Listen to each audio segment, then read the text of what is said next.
Here's how to actually automate your business with AI.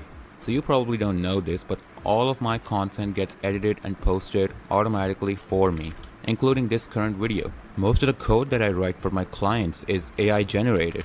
AI is saving me at least 20 to 30 hours every single week.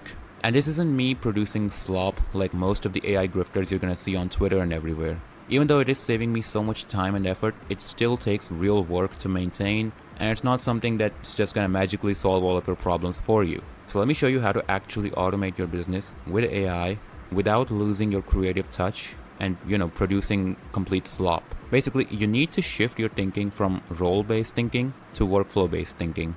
In role-based thinking, you're going to divide your business into roles that people play, like social media manager, video editors, customer support.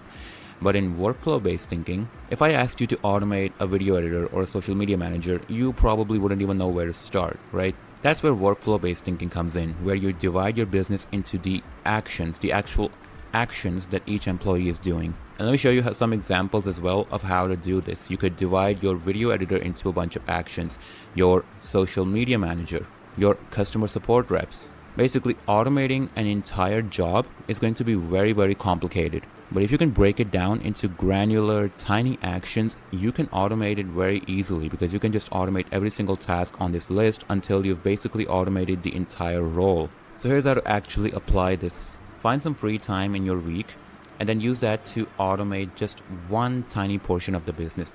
One portion, one repetitive task. And only when that's done do you move on to something else. And that's how you can automate your entire business with AI. Now look, this is just me giving you a quick summary of the entire process. If you want to watch the full video where I explain the entire thing in much more detail, go check out the link in the description.